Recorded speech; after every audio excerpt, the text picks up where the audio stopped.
Welcome to week 12 of Barrington Sports Monday Night Hockey. I'm Simon Mason, and on tonight's show we have highlights from Surbiton versus Canterbury in the Women's Premier League and the top of the table clash from the men's, Wimbledon versus Holcombe. First though to Vienna and the EuroHockey Indoor Club Cup. East Grinstead were playing in the top tier of indoor club hockey and opened the tournament up with a 6-4 win over Dynamo Surbiton after being 2 goals behind inside 5 minutes. A heavy defeat to Uhlenhorst Mulheim was followed up by a 4-4 draw with Grunwald Poznan, which saw them qualify for the semi-finals. That semi-final was against the local side SV Arminen. Goals from Ben Albury and Ross Stott got East Grinstead within touching distance of the final, but Arminen got the winner with 3 minutes to go. That meant that they faced Amsterdam in the bronze medal match. Amsterdam ran into a 4-goal lead midway through the second half, and despite goals from Albury and Kilper, East Grinstead finished the tournament a highly credible 4th. Back to the English competition now, and the Women's Premier League. League leaders Surbiton hosted Canterbury. Let's get straight to the action with commentary from Charlie Brougham. Surbiton then with the early ball. Ansley plays it through, little deflection, here's a chance! Just wide of the mark, what an opportunity that was for Surbiton. Ansley with the ball forward, deflected by Middleton, and the shot just wide of the mark by Robinson. Penalty corner, in it comes. Ansley flicks off the post, comes back. Clulo saves, but can't make the second save off Joe Hunter. And Surbiton have a 10th minute lead from a penalty corner. Let's have another look. Goes to Giselle Ansley, who gets hold of it, comes off the inside of the post, falls to Hunter. Clulo gets there the first time, can't get there the second time, and Surbiton have the lead. Penalty corner. Goes to Ansley in the flick, and Clulo gets there, and Clulo dives to get it behind. And it's another penalty corner. Have another look. Good reactions from Clulo to get it off the park. Ansley, good save by Heesh, and she finds the gap in the on-rushing Surbiton attack onto the right foot, and a good clearance, good weight by the keeper.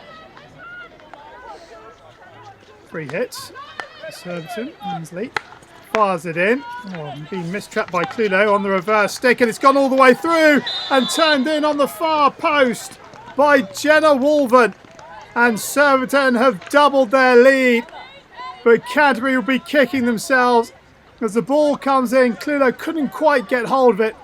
It made its way through, and on the reverse stick all the way to the back post, and Wolven taps it into an unguarded net.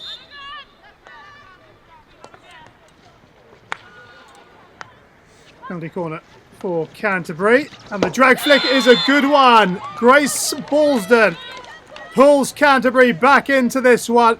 Surbiton 2, Canterbury 1, and Balsden finds the mark low to the keeper's right. Let's have a look from behind the goal. Well, he will be wishing she'd gone with her right foot rather than her right hand.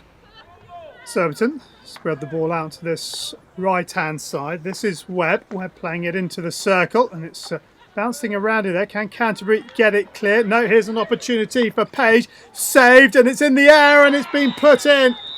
Hannah Martin makes it 3-1, and Canterbury had just got themselves back to within a goal before they failed to clear this Holly Webb ball in again. Mistrap on the top of the circle. This time it's Balsden, and then the defence couldn't come to her rescue. It squirts out here to Page, who gets the reverse stick shot away. It's just patted up into the air by Fagg, and a good finish by Martin. 3-1 to Surbiton. Canterbury then, can they get back? Well, they've given the ball away to Defront, who plays it up the field, and a lovely looking ball from Chilton, and the break is on here for Surbiton if they can play this nicely. On the left-hand side, number 17 is Middleton. Middleton into the circle, and she fails to hit the target. Well, what a quick break it was by Surbiton. Lovely little touch on, or not even really a touch, but Middleton was in. She needed to go cross goal. Look at that. An unmarked player on the far post. But she misses the target. The aerial out of defence is picked off by Webb. Webb plays it laterally. And the ball comes in from Hunter. Here's a chance on the reverse stick. Patted, and Clulo will bring it away.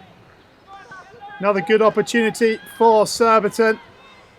Ball comes in from Hunter. Good pick by Evans.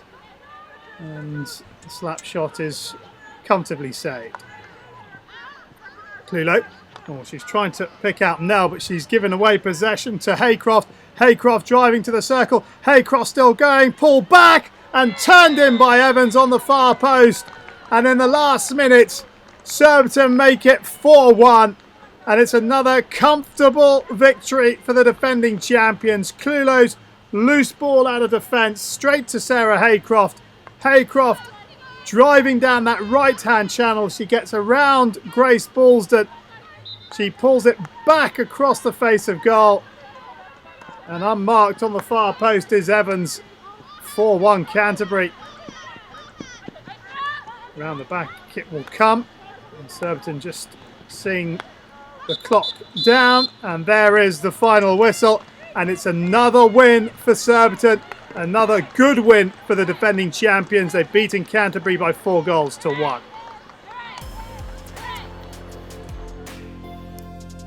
Elsewhere, Erica Sanders scored a hat-trick as the University of Birmingham staved off a spirited Reading comeback to win by 3-2.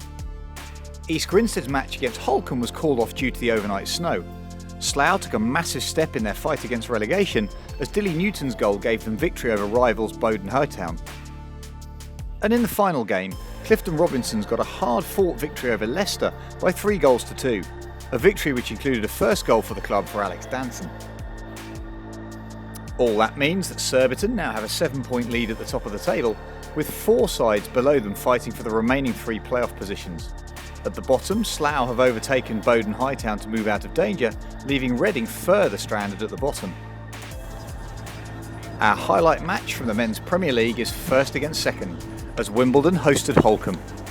Wimbledon would be looking to defend their unbeaten run in the league against the visitors, who were missing 3 key players in Middleton, Lewis and Robinson. Wimbledon in the early attack, and the ball into the circle and touched, and Pinner makes the save off Conlon. Lovely ball in from McIntyre, I think it is, and Conlon's little touch into the chest of George Pinner. Here is Fox, and Fox has been robbed, and the first time ball into the circle finds Kinder. Kinder offloads to Ball, and Ball's shot comes off the left foot of George Pinner. And Pinner in early action in this one. Good layoff by Kinder. The spin by Phil Ball gets it strong, tries to go round Pinner, but Pinner equal to the task. In comes the penalty corner and the drag flick. Good save by Pinner. It's still there. And Holcombe rescued by the whistle. In fact, it's a great save by Bray on the post. Ball played forward, little deflection, and Wimbledon could be in around the back here now. Ball into the circle. Here is Ball once again. It's an easy height for Pinner to save, and then Banderak gets it clear as the ball comes across. Look at Phil Ball just drop out, gets himself unmarked, spins on the reverse stick, and it's a good right hand from George Pinner.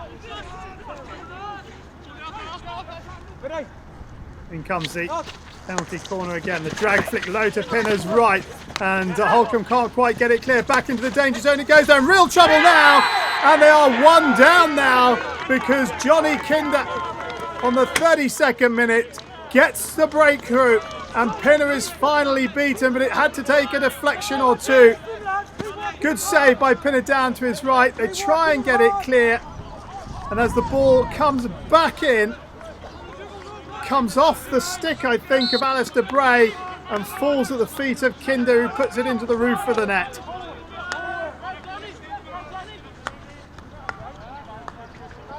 Trussler plays the ball forward. Fox is after it, but Wimbledon have possession and they'll try and break down the middle and right hand side if they can. Here is Kinder. Kinder spins, shoots across the face, and it's deflected in by Chris Gregg. Well, 2 quick goals for Wimbledon, and they are in the box seat now as the ball is played down into this corner. Kinder takes it strong, fires it across the face of goal, and Gregg is there to deflect it in past Pinner to double the lead. Holcombe trying to get a goal back before the break, and that's just over the bar. I think it's Ian Harvey who gets the final touch as the ball is fired across. It is Harvey who gets the touch just behind Banderak.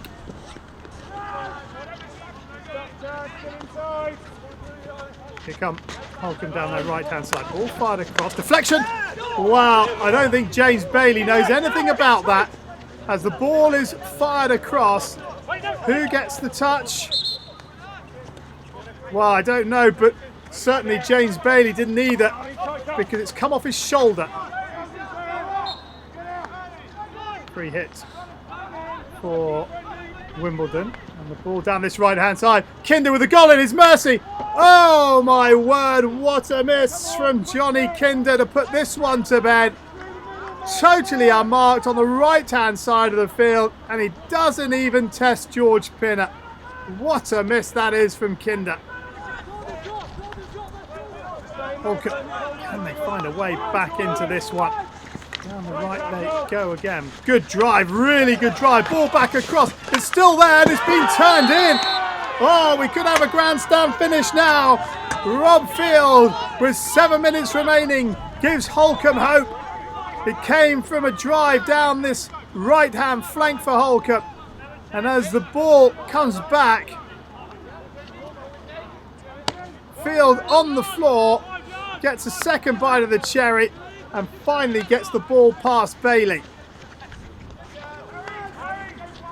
So can Holcombe find an equaliser? Again they go down this right hand side. Fired in, the ball rifles up. Here's a chance! Dragged wide. Ball fired in. Comes up off the stick. Roper can't get it. Falls to Banderak, who misses the target. Holcombe desperately trying to find an equaliser, but Wimbledon break up the middle of the park once more. Here's an opportunity. Phil Roper on the reverse stick. Well, trying to go alone. Driving down through the middle of the park on the reverse stick, and Pinner makes the left-footed save. Well, that one went under the kicker. That's hurt the England goalkeeper.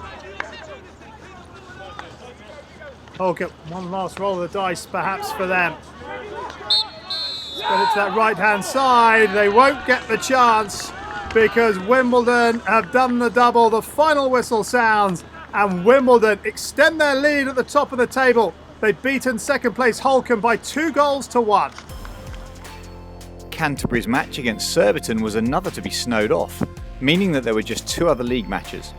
Goals from Richard Lawrence and Gareth Griffiths gave Beeston a 2-0 win over Loughborough Students, and the Brooklands Manchester University and Hampstead and Westminster teams played out a thriller in the final match. A Peter Flanagan double and one from Clark had given the home side a 3-1 lead after an opener from Watt, but 2 goals in the last 6 minutes for the visitors ended the match 3-3. Wimbledon now have a 4-point lead at the top of the table, with Beeston now jumping into the 4th playoff position. At the bottom, Brooklands Manchester University have now put more space between them and the bottom 2. That's all for this week. Make sure you subscribe to make sure you don't miss out, and check out galvanizehockey.com for more exclusive content.